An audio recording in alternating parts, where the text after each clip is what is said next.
جو ہے وہ اس طریقے سے حرکت میں نہیں آتا، کیونکہ وہ سیلف ڈیفنس والی لا جو ہے، جو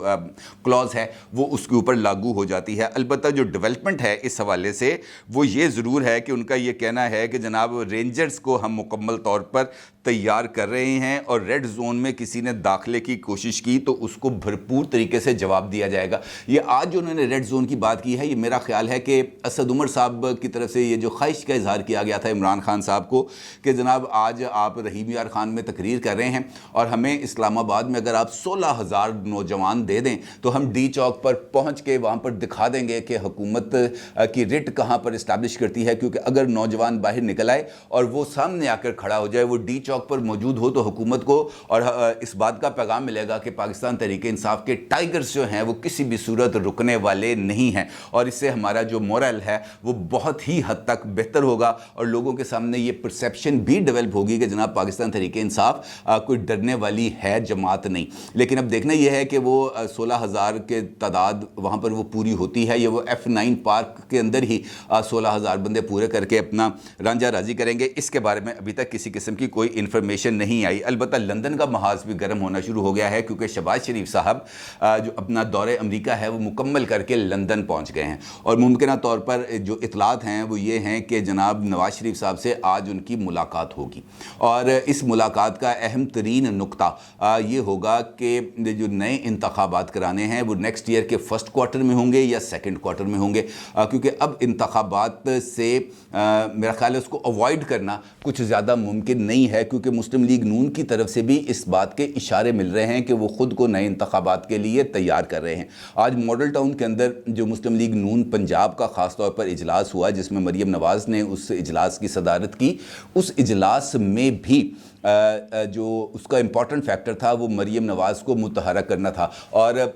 پارٹ ٹائم پولیٹیشین اس وقت مریم صاحبہ سامنے آتی ہیں، کیونکہ جب ان کو ضرورت پڑتی ہے ان کی جماعت کو تو وہ منظر عام پر آ جاتی ہیں، ادروائز وہ جاتی عمرہ میں جا کر گم ہو جاتی ہیں، پتہ نہیں چلتا کہ مریم صاحبہ اس وقت پالیٹکس میں موجود ہیں یا نہیں۔ کیونکہ میری نظر میں اگر سیاست انہوں نے کرنی ہے اور پاکستان کا کوئی اہم عہدہ انہوں نے حاصل کرنا ہے تو ان کو یہ پارٹ ٹائم سیاست کا جو وتیرہ ہے وہ چھوڑنا پڑے گا، اور ان کو فل ٹائم پولیٹیشین بننا پڑے گا، جس طرح عمران خان صاحب ہیں۔ آپ نوٹ کر لیں کہ جب سے عمران خان صاحب نے ان کے خلاف تحریک عدم اعتماد والا کام کا آغاز ہونا تھا، عمران خان صاحب اس دن سے لے کر آج کے دن تک آپ کو مسلسل نظر آئیں گے ایکٹیولی، وہ چاہے جلسہ کریں، وہ چاہے انٹرویوز دیں، وہ چاہے اجلاس کریں، چاہے ٹویٹ کریں، وہ ہر ایک فورم جہاں پر وہ اپنی بات لوگوں تک پہنچا سکتے ہیں وہ اس کو 100% ایفیکٹیولی اس کو یوز کر رہے ہیں، جبکہ ان کی جو اپوزیشن ہے، یعنی ان کے جو مخالفین ہیں، چاہے وہ مسلم لیگ نون ہو چاہے وہ پاکستان پیپلز پارٹی ہو، وہ اتنی مؤثر انداز سے اس ساری صورتحال کا جواب دینے سے قاصر نظر آتی ہے، اور یہی وجہ ہے کہ میں نے مریم نواز صاحبہ کے لیے پارٹ ٹائم پولیٹیشین کا لفظ استعمال کیا، کیونکہ اگر وہ خود کو ایک فل ٹائم پولیٹیشین کے طور پر اسٹیبلش کرنا چاہتی ہیں، ایک کامیاب سیاستدان کے طور پر، ایک کامیاب کراؤڈ پولر کے طور پر سامنے آنا چاہتی ہیں، تو پھر ان کو ضرورت اس بات کی ہوگی کہ وہ اپنا انٹریکشن بذریعہ میڈیا، بذریعہ پبلک ریلیز وہ ان کے ساتھ بحال رکھے، کیونکہ اگر اس کے اندر بریک آئے گی، اگر اس کے اندر رکھنا ہوگا تو پھر یہ جو ان کے آبجیکٹیوز ہیں وہ اس کو حاصل نہیں کر پائیں گے۔ اب مسلم لیگ نون نے لگتا ہے شاید اس بات کا اظہار ان میں آیا ہے کہ وہ مریم نواز کو ایفیکٹیولی یوز کریں نواز شریف صاحب کی عدم موجودگی میں۔ تو آج کا جو اجلاس ہوا ہے ماڈل ٹاؤن میں، اس میں اس بات کا فیصلہ کیا گیا ہے کہ مریم نواز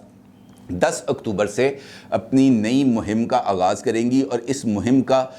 جو تعلق ہے وہ اگلے الیکشنز کے لیے ہوگا، اور یہ مہم کم و بیش ان کی 50 دن جاری رہے گی، یعنی کہ 50 دن مریم نواز پنجاب کے اندر نہ صرف ایکٹیو ہوں گی بلکہ وہ لوگوں کے ساتھ رابطے میں ہوں گی، اور مسلم لیگ نون نے اس کے لیے پروگرام تیار کرنے کے لیے ایک ذیلی کمیٹی قائم کر دی ہے، جو مریم نواز کے مختلف اضلاع کے دوروں کو شیڈول بھی کرے گی، اور وہاں پر جو ان کے ضلعی عہدیدار ہیں ان کے ساتھ ملاقاتوں کا بھی ایک سلسلہ شروع کریں گے۔ میرا یہ خیال ہے کہ یہ بہتر ہے، کیونکہ اس سے ان کو خود اندازہ ہوگا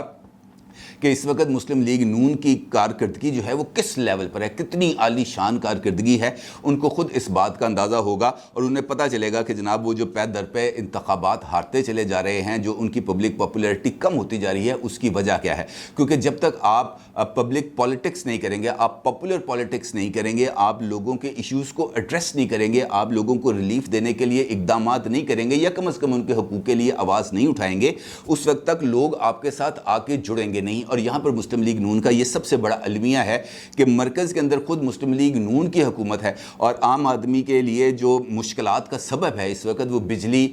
پیٹرول، گیس اور اس طرح کی جو قیمتیں ہیں جن کا تعین کرنا ہے وفاق نے، وہ ان سے منسلک ہیں، لہٰذا وہ صوبوں میں رہ کر صوبائی حکومتوں پر اس حد تک تنقید نہیں کر سکتے، اور خود مرکز میں بیٹھے ہوئے ہیں چونکہ وہ، اور مرکز کی طرف سے چونکہ مین پالیسیز آنی ہے، لہٰذا مرکز کے اوپر بھی تنقید نہیں کر سکتے۔ خالی یہ کہہ دینا کہ میں اس فیصلے پر حکومت کے ساتھ نہیں ہوں، میرا خیال ہے کہ اتنا کہنا لوگوں کو مطمئن کرنے کے لیے کافی نہیں ہے۔ اب ان کو خود جب وہ میدان میں آئیں گی، جب وہ لوگوں سے ملیں گی، جب وہ اپنی صوبائی تنظیموں کے ساتھ رابطہ کریں گی، تو ان کو اس بات کا اندازہ ہو جائے گا کہ اس وقت جو اینٹی گورنمنٹ پبلک سینٹیمنٹس ہیں وہ کس لیول پر ہیں، اور شاید ان کو اس بات کو بھی سمجھنے میں آسانی ہو کہ اس سینٹیمنٹس کو کم کیسے کیا جا سکتا ہے اور کس طرح حکومت کو ان کو ریلیف دینے کے لیے مجبور کیا جا سکتا ہے، لیکن بظاہر ایسے ہوتا ہوا نظر نہیں آ رہا۔ اور اس ساری صورتحال میں عمران خان صاحب کی جو یہ جسے ہم کہہ سکتے ہیں حیران کن پالیٹکس ہے، حیران کن اس وجہ سے میں کہہ رہا ہوں کہ ان کو خود یا شاید ان کی پارٹی کو بھی سمجھ نہیں لگتی کہ عمران خان صاحب نے ایک دن کون سی پالیسی اختیار کرنی ہے اور اگلے دن کون سی پالیسی اختیار کرنی ہے۔ جس طریقے سے آج ہی میں آپ کو بتا رہا ہوں کہ آج ایک جانب عمران خان صاحب نے فائنل کال دینی ہے، اور اس کے لیے فائنل کال کا انہوں نے باضابطہ طور پر سوشل میڈیا پر ایک ہنگامہ کھڑا کیا ہوا ہے، اور ہر ایک دوسری پوسٹ آپ کو فائنل کال کے حوالے سے، رحیم یار خان کے حوالے سے نظر آئے گی۔ لیکن ایک طرف اس مومنٹم کو بلڈ کیا جا رہا ہے، اس ہائپ کو کریٹ کیا جا رہا ہے، لیکن دوسری طرف اس خواہش کا بھی اظہار کیا جا رہا ہے کہ جناب ہم اسمبلی میں آنے کے لیے تیار ہیں۔ اور یہی وہ دو عملی ہے، یہی وہ تضاد ہے جو عمران خان صاحب کی پالیٹکس کے اوپر ایک بہت بڑا کوسچن مارک لگاتا ہے، کیونکہ اگر آپ نے سیاست کے اندر خود اپنے آپ کو کنونسڈ نہیں کر پاتے کہ ہم نے کون سا راستہ اختیار کرنا ہے، ہم نے احتجاج کا راستہ اختیار کرنا ہے یا ہم نے پارلیمانی پالیٹکس کا راستہ استعمال کرنا ہے، تو پھر وہ جو کنفیوژن ہے آپ کی پارٹی کے رینکس اینڈ فائل کے اندر، اور اس کے ساتھ ساتھ لوگوں کے جو ایک جسے ہم کہتے ہیں فلوٹر ووٹرز، ان کے ذہن کے اندر وہ کنفیوژن موجود رہے گی۔ مثال دیتا ہوں کہ یہ جو اکانومی کے بیٹ رپورٹرز ہیں، ان کے ساتھ عمران خان صاحب نے ملاقات کی ہے، اور اس ملاقات میں عمران خان صاحب نے اس خواہش کا اظہار کیا ہے کہ وہ اسمبلی میں واپس آ سکتے ہیں اگر وہ جو سائفر تھا، امریکی سائفر، اس کی تحقیقات کر لی جائیں، تو اس کے بعد وہ اسمبلی میں آنے کے لیے تیار ہیں۔ اور ساتھ انہوں نے نہایت ہی جسے ہم کہہ سکتے ہیں معصومیت کے ساتھ اس بات کا اقرار کیا کہ مجھے نہیں پتا کہ میرے اسٹیبلشمنٹ کے یا میری حکومت کے اسٹیبلشمنٹ کے ساتھ تعلقات کیوں خراب ہوئے ہیں۔ وہ کہتے ہیں منو نہیں پتا، یہ اچانک ہو گئے ہیں، جبکہ سب کو پتا ہے، پورے پاکستان میں شاید کوئی ایسا شخص ہو عمران خان صاحب جیسا معصوم جس کو اس بات کا اندازہ نہ ہو کہ ان کے اسٹیبلشمنٹ کے ساتھ تعلقات کیسے خراب ہوئے ہیں اور کیوں خراب ہوئے ہیں، اور کس وجہ سے انہوں نے ڈی جی ISI کی تقرری کے اندر رکھنا ڈالنے کی کوشش کی تھی، اس کو ڈیفر کرنے کی کوشش کی تھی، اور پھر کس طریقے سے جو 3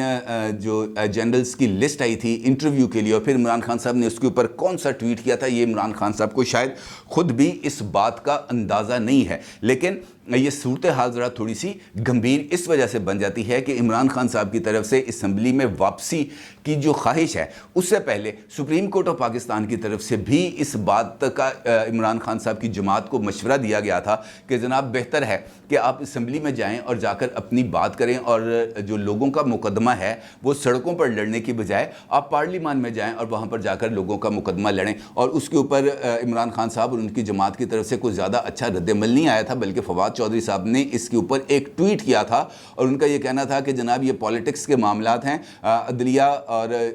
معزز بینچ جو ہے یہ سیاست سے اپنے آپ کو دور رکھے۔ فواد چودھری نے آفیشیلی اس کے اوپر ٹویٹ کیا۔ پھر اسلام آباد ہائی کورٹ میں جسٹس اطہر من اللہ صاحب کی طرف سے یہی مشورہ سامنے آیا جب یہ شیریں مزاری کا ایک کیس وہاں پر لگا ہوا تھا، اور وہاں پر بھی انہوں نے یہی کہا کہ جناب سپریم کورٹ بھی آپ کو یہ مشورہ دے چکی ہے، اور میں بھی آپ کو یہ مشورہ دے رہا ہوں کہ آپ واپس جائیں پارلیمان میں اور وہاں پر جا کر اس حوالے سے بات بات کریں. اور یہ اسی دن پہلا مشورہ اسی دن آیا تھا جب عمران خان صاحب کی توہین عدالت کے حوالے سے جو کیس تھا وہ لگا ہوا تھا اسلام آباد ہائی کورٹ میں, اور وہاں پر فیصل جاوید خان صاحب نے اس تجویز کی حمایت کی تھی. اس کا مطلب یہ ہے کہ ہماری جو اسٹیبلشمنٹ ہے, جس کے اندر یقینی طور پر اسٹیبلشمنٹ کسی ایک ادارے کا تو نام نہیں ہے, اس کے اندر بیوروکریسی بھی شامل ہے, اس کے اندر جوڈیشری بھی شامل ہے, اس کے اندر افواج پاکستان بھی شامل ہیں, اور یہ مرکب ہے تمام یہ ادارہ جاتی جسے ہم کہہ سکتے ہیں ایک کولیشن کا. لہٰذا یہ جو ایک چیز اب سامنے آ رہی ہے, کیونکہ اسی حوالے سے مشورہ chief of army staff general Qamar Javed Bajwa صاحب کی طرف سے بھی عمران خان صاحب کو دیا گیا تھا جب وہ ایوان صدر میں ان کی ملاقات ہوئی تھی خفیہ. اس ملاقات میں بھی اسی بات پر عمران خان صاحب سے کہا گیا تھا کہ بہتر یہ ہے, اس وقت ہماری اکانومی یہ دباؤ برداشت نہیں کر سکتی, آپ اسمبلی میں جائیں اور جا کر حکومت کو قائل کریں کہ وہ آپ کے ساتھ بات چیت کرے اور آپ کو الیکشن دے دے. الیکشن ہم نے نہیں دینے, ہمارے پاس کوئی الیکشن ٹوکری میں نہیں پڑے ہوئے, میں یوں نکال کے دوں گا آپ کو کہ پکڑیں, ایسا ممکن نہیں ہے. لہٰذا یہ جو 3 طرف سے مشورے آئے ہیں, سپریم کورٹ سے, ہائی کورٹ سے اور آرمی چیف کی طرف سے, یقینی طور پر یہ عمران خان صاحب کو انہوں نے شاید ان کو یہ اس بات پر سوچنے پر مجبور کیا ہے کہ وہ دیکھیں کہ یہ حالات کا اونٹ کس کروٹ بیٹھے گا. اور اسی دوران اس طرح کی بھی خبریں آ رہی ہیں کہ عمران خان صاحب یا ان کی جماعت کو بہت جلد سرپرائز دینے والی ہے. مراد سعید صاحب کی ایک ویڈیو اس وقت وائرل ہے جس کے اندر وہ بول نیوز کے رپورٹر ہیں عباس شبیر صاحب, بڑے اچھے رپورٹر, بڑے کمپیٹنٹ رپورٹر ہیں, ان کے ساتھ گفتگو کرتے ہوئے, ان کے کندھے پر ہاتھ رکھتے ہوئے, ان کو تھپ تھپاتے ہوئے کہہ رہے ہیں فکر نہ کر, بہت جلدی بہت بڑی خبریں آنے والی ہیں, اور بس مجھ سے یہ نہ پوچھو کہ بڑی خبریں کون سی ہیں, لیکن بڑی خبریں آنے والی ہیں. اس کا مطلب یہ ہے کہ یہ جو تاثر جس کا ذکر میں نے گزشتہ ویڈیو میں آپ کے ساتھ کیا تھا, ایک سوچے سمجھے منصوبے کے تحت پھیلایا جا رہا ہے کہ عمران خان صاحب کی گیم یس ہو گئی ہے, اور اب ان کے لیے کچھ آسانیاں ہیں جو پیدا کی جا رہی ہیں, اور ان جو آسانیاں ہیں انسی کے تحت عمران خان صاحب اپنا جو یہ فیوچر گیم پلان ہے وہ تیار کرنے کی کوشش کر رہے ہیں. اب امپورٹنٹ سوال آج کی صورتحال میں یہ ہے کہ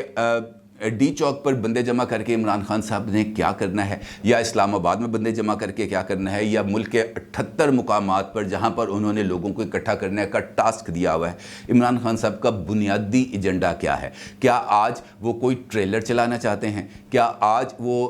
پاکستان کی اسٹیبلشمنٹ, پاکستان کی حکومت کو یہ پیغام دینا چاہتے ہیں کہ طاقت میرے پاس موجود ہے اور میں جب چاہوں جہاں چاہوں